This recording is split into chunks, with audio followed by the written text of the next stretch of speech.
Okay, let's see. Just to give you some information on the encryption for labels, because over here I have my my label.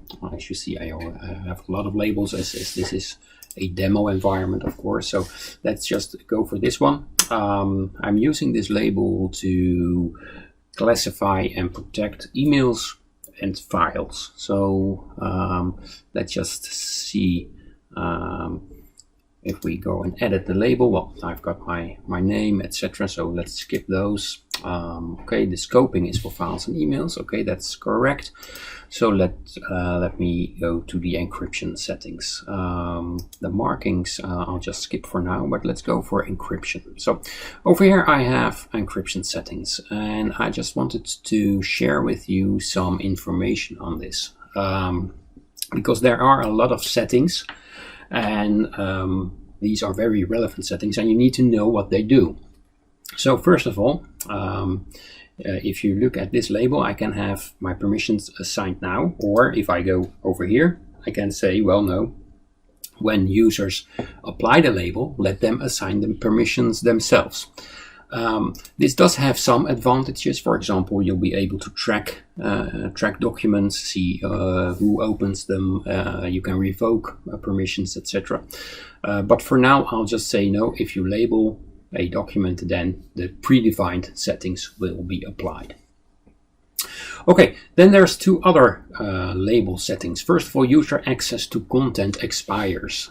This basically says that if you set this to a specific date, for example, or just say, let's say for 15 days, for example, then after this period, so 16 days after this label has been applied, then the content will expire, or at least the user access to the content will expire. He or she will not be able to open this content again, which means that this is, for example, a user scenario where we have information which is shared, let's say for 2 weeks, and then it needs to expire. Let's say we use this for, well, sharing information with a client, or with someone who asks for a calculation or something like that. In my case, I won't set them. I'll just say to never, and offline access. And this is very interesting, because when we set this to always, then it doesn't really matter if a user can open the document with his or her credentials, or in other words, it won't be checked again. But for some very specific and very sensitive information, this might not be correct. Perhaps you really do want to check any time the document is opened if those permissions are still correct. So setting this to always will, well, basically it won't do that check anymore. But let's say we want to set this to never, for example, then any time the document is opened, the information protection function will check if those permissions are still valid. So that's the offline access. Okay, now for the permissions. As you can see, I already have some permissions based on this label. And if we go for assign permissions, we have several options. First of all, I can just add anyone within my organization.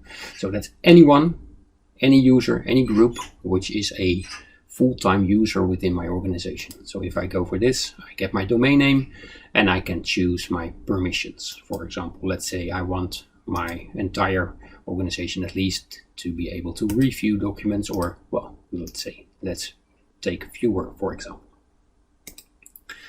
But there's also the specific users, which I can just pick out of the list. For example, let's say I want my demo group to have access to this document or this label, and this group needs co-owner rights. All right, so I've set this as well. I can also have specific email addresses or specific domains, for example. So let's say I want to add, for example, this domain, and any user who accesses this document using this domain can be validated. So this is basically using that domain. Please note, by the way, that although I'm now adding 3 different types of users, all of these 3 will be assigned these permissions. So if you want different permissions, then you need to repeat these these steps, and set those permissions per option. Right now, if I just go and save, then all 3 will have co-owner rights. But because this is a demo, I don't really care that much right now, so that's no problem. But I skipped one, and that's this one: any authenticated user. And that's because if I go over here, and as you can see over here, I already have that one. This will validate any user which has a specific user ID, which means that if a user has a Microsoft account in your Active Directory, or in a Active Directory of a other organization, or has a federated account, for example Gmail, then this label will work. Meaning that if you use this for email, for example, then the federated user accounts will be able to open any labeled email either by logging into the federated account or using a one-time passcode. That doesn't work for documents within the Office apps or Office Online, for example. There you really need to have a Azure AD account.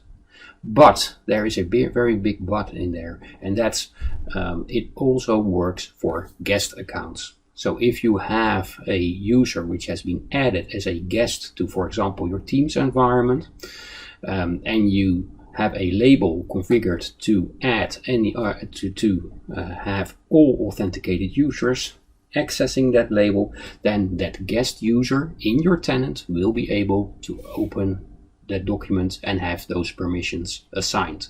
So there's no need for any specific other account or whatsoever. A guest account can be used for this labeling.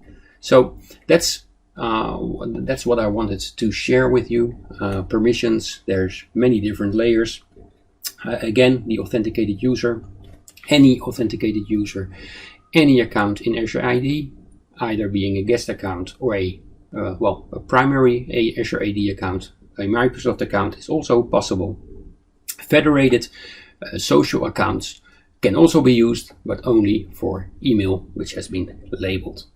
So that's it for now. I hope this explains a bit how the encryption for information protection works. Thank you.